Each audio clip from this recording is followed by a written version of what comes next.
আম এবং নিম, এই দুই যে যার স্থানে অত্যন্ত বিশেষ, অত্যন্ত শ্রেষ্ঠ। আম আমাদের শক্তি বাড়ায়, আর অন্যদিকে নিম রোগের সাথে লড়াই করার আমাদের ক্ষমতা বাড়ায়। এবার আম অত্যন্ত মিষ্টি হয় আর নিম অত্যন্ত তিক্ত।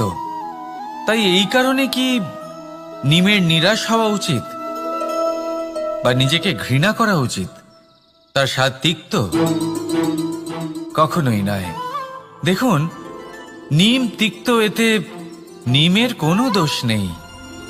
দোষ হলো জিহ্বার, যে মিষ্টি পছন্দ করে, তিক্ত পছন্দ করে না। কিন্তু যদি আপনি নিজের জীবনে নিমের প্রয়োগ না করেন, তাহলে আপনার রোগ প্রতিরোধ ক্ষমতা বাড়বেই না। তাই নিম হলো অত্যন্ত গুরুত্বপূর্ণ। এর থেকে আপনি কি শিক্ষা পেলেন? এটাই যে জীবনে কখনো অন্য কারোর মাপকাঠি দ্বারা নিজেকে পরখ করবেন না। আপনার যোগ্যতা, আপনার বিশেষত্ব, আপনার গুণ অপগুণ, এই সব কিছু আপনি নিজে বুঝে নিন, সেটাই যথেষ্ট। আসুন আর আমার সাথে ভালোবেসে বলুন, রাধা রাধা। আমরা সকলে জীবনে ঈশ্বরের কাছে কিছু না কিছু প্রার্থনা করি, আর ঈশ্বর যখন আমাদের মনস্কামনা পূরণ করেন তখন আমরা প্রসন্ন হয়ে যাই। কিন্তু যখন ঈশ্বর আমাদের মনস্কামনা পূর্ণ করেন না, তখন আমরা ভাবি, সন্দেহ করি যে সত্যি ঈশ্বর আছেন। আপনাকে একটা কথা বলি, আপনি যদি ঈশ্বরের সম্মুখে নিজের ইচ্ছে বা মনস্কামনা রাখেন আর ঈশ্বর তা পূরণ করেন, তার অর্থ হলো ঈশ্বর এটা জানেন যে আপনার তার প্রয়োজন রয়েছে। কিন্তু যদি আপনি কামনা করেন আর তা পূর্ণ না হয়, তাহলে শুধু এটা মনে রাখবেন যে ঈশ্বর সেই সব দেখতে পান যা আপনি দেখতে পাচ্ছেন না। দ্বিতীয় কারণ হলো এটা, ঈশ্বর এটা খুব ভালো করে জানেন যে যে ইচ্ছে আপনি রাখছেন, সেই ইচ্ছে আপনি নিজের জোরে পূর্ণ করতে পারেন। তাই যদি আপনার ইচ্ছে ঈশ্বর পূর্ণ করেন, তাকে ধন্যবাদ জানান। আর যদি উনি আপনার ইচ্ছে পূর্ণ না করেন, তাহলে আরো ধন্যবাদ জানান। কারণ হয় উনি আপনার মঙ্গল চাইছেন, বা উনি আপনাকে ততটাই যোগ্য বলে মনে করছেন যে আপনি নিজেই নিজের ইচ্ছে, নিজের স্বপ্ন পূরণ করতে পারবেন। নিজের কর্ম করতে থাকুন, জীবনের সামনে এগোতে থাকুন, আর আমার সাথে ভালোবেসে বলুন, রাধা রাধা। একটা গাই আর একটা বাছুরের মধ্যে কেমন সম্পর্ক থাকে? একটা গাই নিজের বাছুরকে ডাকে, আর সেই বাছুর হাজার হাজার গাইয়ের মধ্যে থেকেও নিজের মাকে চিনতে পেরে যায় আর নিজের মায়ের সাথে এসে জড়িয়ে পড়ে। আর কিছুটা ঠিক এরকমই সম্পর্ক হলো আপনার কর্ম এবং আপনার কর্মফলের মধ্যে। আপনি যেমন কর্ম করবেন, আপনার কর্ম আপনার কর্মফলকে ডাক দেবে, আর আপনার কর্মফল কোথাও না কোথাও থেকে আপনাকে খুঁজতে খুঁজতে এসে আপনার সাথে জড়িয়ে পড়বে। তাই উচিত এটাই হবে যে আপনি সৎকর্ম করুন, কারণ ঈশ্বর যদি আপনাকে আপনার ভুলের জন্য ক্ষমা করেও দেন, আপনার কর্ম কিন্তু করবে না। তাই যদি আপনি দুষ্কর্ম করতে চলেছেন, তাহলে আপনি প্রস্তুত থাকুন, আর যদি আপনি শুভ কর্ম করতে চলেছেন, তাহলেও আপনি প্রস্তুত থাকুন। আপনার কর্ম যেমন হবে তেমন ফল আপনার কাছে নিজে থেকেই চলে আসবে। আজ না হোক কাল, কাল না হোক অন্য কোনো সময়, অবশ্যই আসবে। আসুন আমার সাথে ভালোবেসে বলুন, রাধা রাধা। কোনো বাড়িতে, কোনো পরিবারে যখন কারোর জন্ম হয়, তখন তা কত সুখের মুহূর্ত হয়।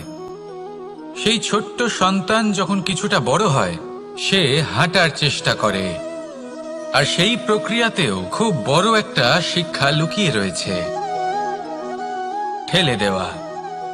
যখন আপনি হাঁটতে চান, সামনে এগোতে চান, তখন আপনি কি করেন? নিজের পায়ের তলার যে মাটি, তাকে আপনি পেছনে ঠেলে দেন। ব্যাস, এই একই জিনিস তো জীবনেও শিখতে হবে। এবার যদি আপনি জ্ঞানের পথে অগ্রসর হতে চান, তাহলে অজ্ঞানতাকে পেছনে সরিয়ে দিতে হবে। যদি আপনি প্রকাশের দিকে এগোতে চান, তাহলে অন্ধকারকে পেছনে সরিয়ে দিতে হবে। যদি আপনি ভবিষ্যতে সফল হতে চান, তাহলে অতীতের যে অসফলতাগুলিকে পেছনে সরিয়ে দিতে হবে। যে জল বইতে বইতে থেমে যায় তাকে আমরা নালা বলে থাকি, তার থেকে দুর্গন্ধ বের হয়। কিন্তু যে জল বইতেই থাকে তাকেই আমরা পবিত্র জল বলি। তাহলে আপনিও কর্ম করতে থাকুন, কখনো থামবেন না।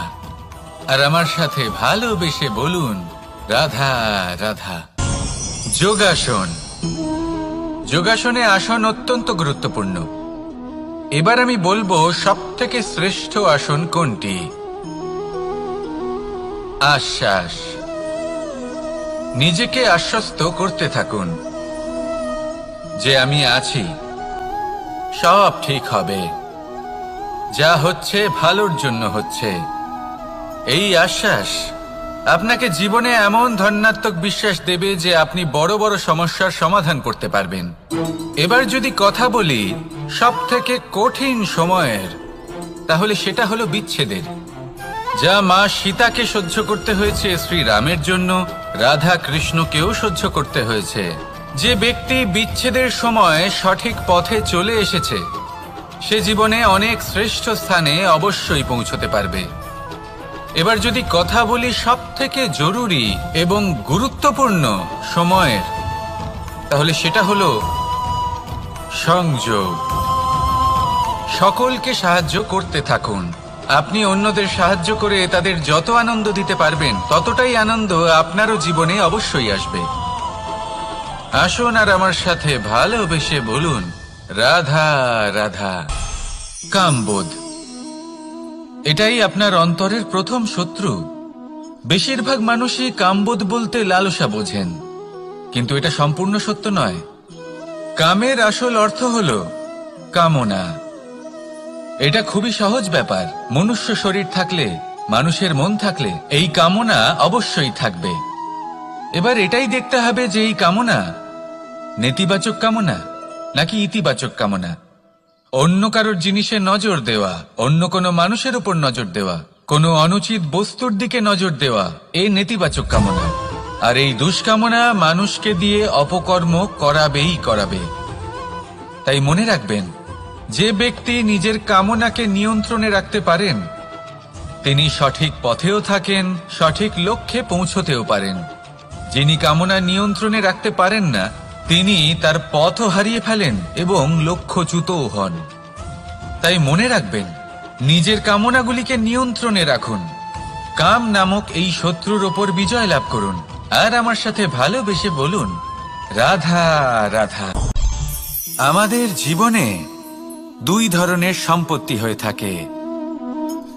এক হলো ভৌতিক সম্পত্তি, এক হলো জৈবিক সম্পত্তি। অর্থ, সম্পদ, সুবিধে, খাদ্য এইসব ভৌতিক সম্পত্তির মধ্যে পড়ে। ব্যক্তি, মিত্র, পরিবার, আমাদের আপনজন, আত্মীয় স্বজন সব জৈবিক শ্রেণীতে পড়ে। আর প্রত্যেক মানুষের পক্ষে এই বিভাজন বোঝা অত্যন্ত আবশ্যক। কারণ মূলত আমাদের ব্যবহার দুই রকমের হয়ে থাকে। হয় আমরা ভালোবাসি বা আমরা সদ্ব্যবহার করি। আর সবথেকে বড় ভুল আমরা তখন করি যখন আমরা বুঝতেই পারি না যে ভালোবাসবো কাকে আর ব্যবহার করব কাকে। আমরা ভৌতিক সম্পত্তি ভালোবেসে ফেলি আর ব্যবহার করি জৈবিক সম্পত্তিকে, যেখানে এটা অনুচিত। জৈবিক সম্পত্তিকে ভালোবাসুন আর ভৌতিক সম্পত্তিকে ব্যবহার করুন। যেদিন আপনার মধ্যে এই বোধ জাগ্রত হবে যে কাকে ভালোবাসবেন আর কাকে ব্যবহার করবেন, সেই দিন আপনার জীবনে শুধুই শান্তি বিরাজমান হবে। আর তখন এই মন প্রসন্ন হয়ে বলবে, রাধা রাধা। কাল, আজ এবং কাল। আমাদের সমগ্র জীবন এই তিনটির আশেপাশেই ঘুরতে থাকে। আমরা সবসময় বিগত সময়ের বিষয়ে ভাবতে থাকি। অতীতে যদি আমাদের দ্বারা কোনো ভুল হয় সেই বিষয়ে ভেবে ভেবে আমরা সবসময় অনুতাপ করতে থাকি। এটা উচিত নয়। দেখুন, অতীতের থেকে শিক্ষা লাভ করা অত্যন্ত আবশ্যক, কিন্তু সেই ভুল যাতে আবার না হয় সেই কাজটা কিন্তু আপনাকে বর্তমানেই করতে হবে, তাই না? দ্বিতীয় কথা, আমরা সবসময় ভাবি আগামী দিনের বিষয়ে, ভবিষ্যতের বিষয়ে। আমরা ভাবি যে কাল করে নেব, আজ এই কাজ করতে পারছি না, কোনো ব্যাপার নয়, কাল করে নেব। আজ কাজটা শুরু করতেই পারলাম না, কোনো ব্যাপার নয়, কাল করে নেব। আজকের দিনটাই ভালো ছিল না, কোনো ব্যাপার নয়, সেটা কাল করে নেব। ব্যাপারটা বুঝুন, আপনি নিজের সময় নষ্ট করছেন। দেখুন, এই যে কাল, তা কখনোই আপনার হাতে আসবে না। তাই যে কাজ করতে চান সেটা আজকেই করুন, অন্তত শুরুটা করুন। কারণ এই আগামী সময়, তা সবসময় আপনার থেকে এক কদম আগে থাকবে, একদিন এগিয়ে থাকবে। জানেন কেন? কারণ এই কাল আপনার জন্য অপেক্ষা করবে না, সেই জন্য আপনিও এর জন্য অপেক্ষা করবেন না। যা করার তা আজকেই শুরু করুন। কারণ যে বর্তমানে নিজের ভিত স্থাপন করেন না, ভবিষ্যৎকালে তার সুন্দর শক্তিশালী ভবন কখনো নির্মাণই হয় না। আসুন আর আমার সাথে ভালোবেসে বলুন, রাধা রাধা।